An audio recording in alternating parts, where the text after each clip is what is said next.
Namaste, Jayant, and welcome to yet another edition of Take 3 with me, Anand Narsimhan, and of course, Zaka Jacob, our managing editor, CNN News 18, and Rahul Shankar, consulting editor, CNN News 18. Now, ladies and gentlemen, this week there are multiple issues to speak about, but one we'll go with the head and also with the heart. So first, the issue with the heart.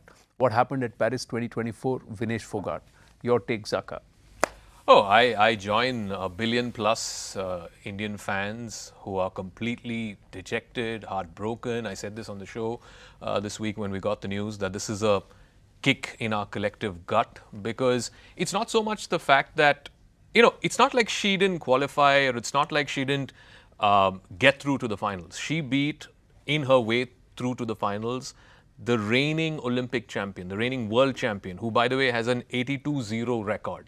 No one has ever beaten this Japanese wrestler until Vinesh. Then she beat the European champion.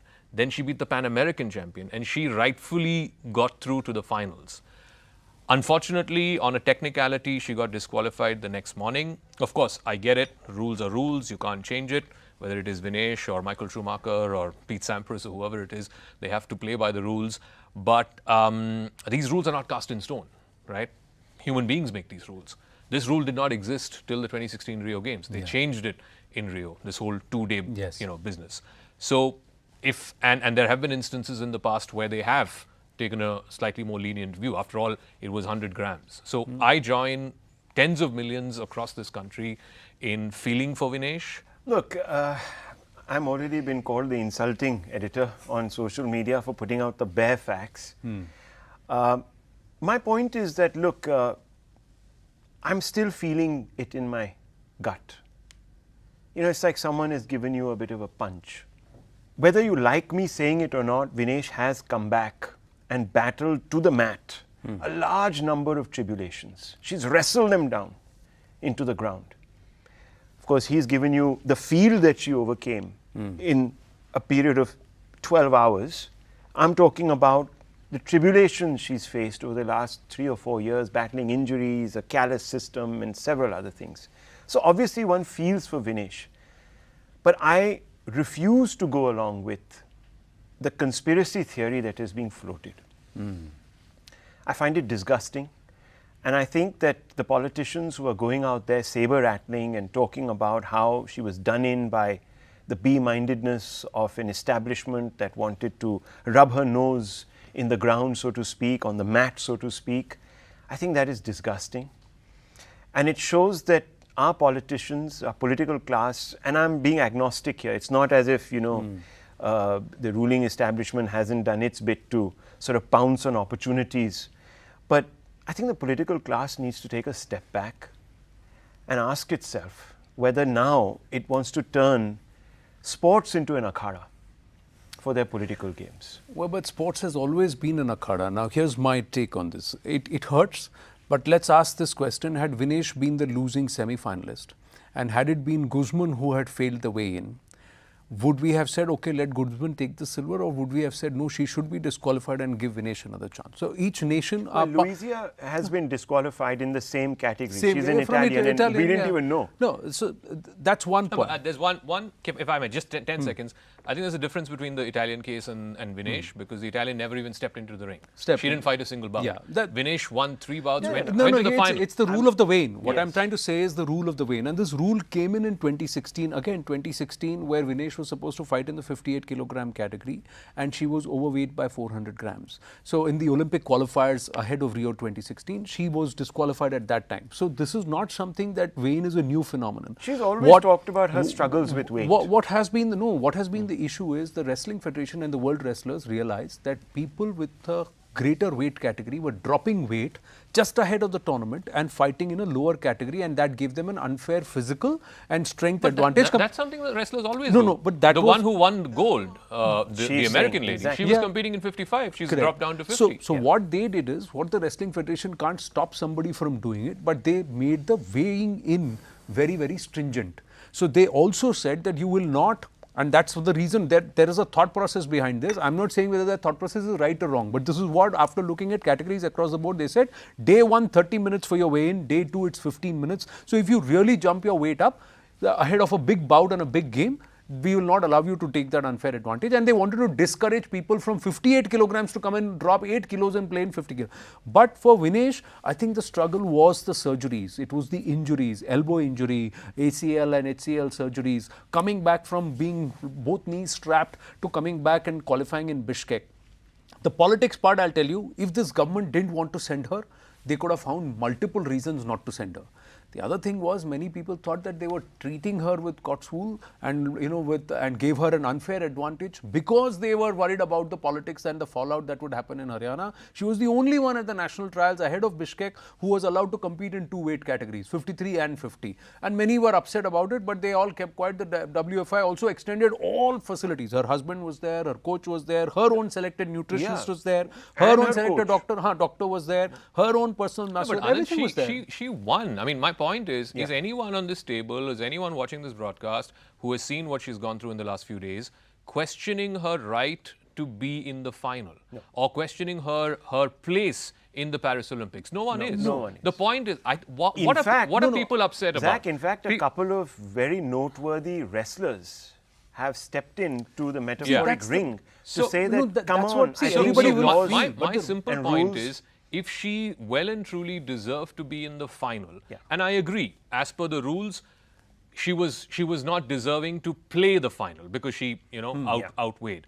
But she's in the final. If she's in the final, she has to get one of the two medals. Exactly. Give her the silver. That's where the argument came from all the others when these rules were formed in 2016.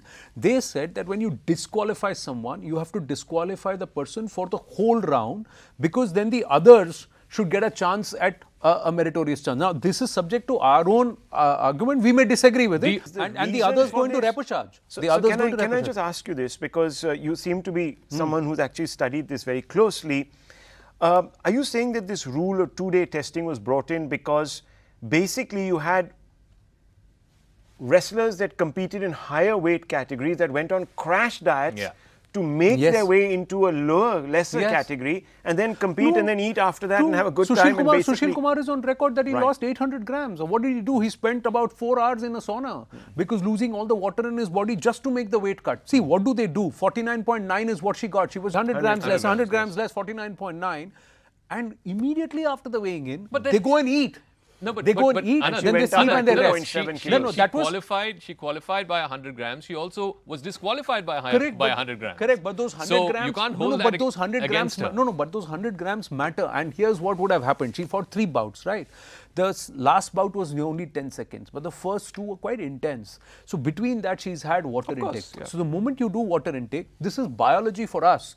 There is, and Dr. Pardiwala spoke about it, and I think it's important for us to understand that there is a rebound weight gain that your body does to recover.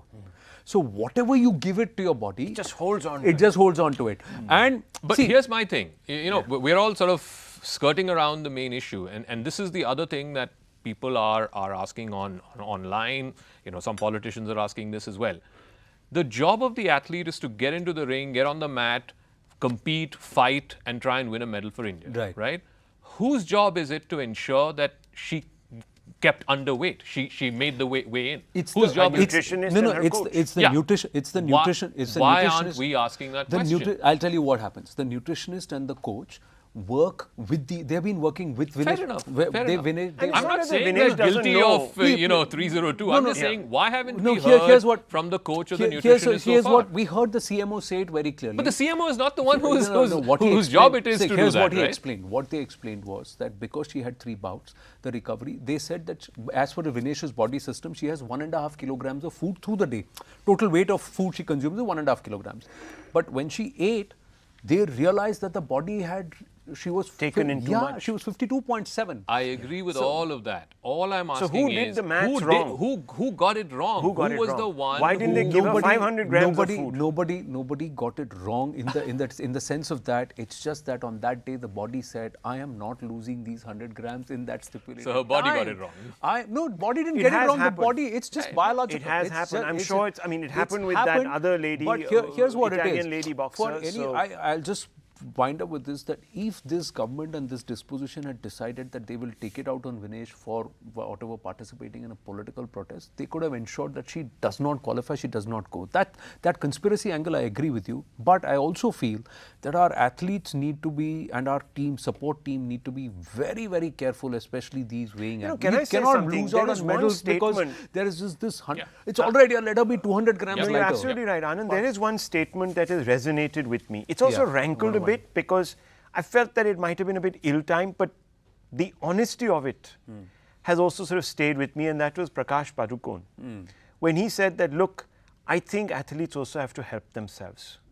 We've done, and this was in the context of the badminton Lakshya Sen, where he looked as if he would have easily defeated his opponent and got that very important bronze medal. Important for him because he'd done absolutely as Vinesh has done, beaten some very big talent to get to that point. And he's a phenomenal display of form and skill also. We can't constantly blame the system. I think the system over the last few years has been quite responsive to the needs of the athletes. It's provided quite a bit of support. In fact, if you look at the statistics, each medal is costing us quite a bit in taxpayer money, right? So it's equivalent to what internationally people are spending on athletes to win medals. But somehow we've become stuck with this fourth place. I know you have to take a break, but again, this whole money thing sounds like a bit of a accountant's argument to me. You know, it's a bit like, listen, the point is, if the minister said, and he said this in Parliament, we spent, what, 76 lakhs on Vinesh? You give her 76 crores and you say, I'll give you your medal. What do you think she'll take? At this point of time, she'll take the medal. It's as simple as that. It's just I wasn't talking about the money that is spent to valorize. It is to train. Yeah, I mean, here is the thing. There was a time when this money was not spent at all. That's right. Right. And for Mr. Mansukh Mandavia to come and say the way he said it, perhaps that's not the way you say it. It's just to try and say that we did not cut corners on Vinesh. That's what they were trying to show. And nobody believes that. The politics is happening, ladies and gentlemen, because the Haryana elections are around the corner. That's true. So that, and I think Mr. Mahavir Phogat himself has called out the politics very plain and clear, despite whatever his contentions were early on. Babita Phogat. A lot of them have called out the politics. Let's steer clear of that. Let's just make sure that our athletes are mentally also strong enough the next time around. We are fourth in a lot of places. Just missed the podium in a lot of them. Next time around, we should be on the podium. On that note, we're going to take a short break because another important issue that matters to us as a country again, what's happening in the neighborhood, Bangladesh. Stay with us.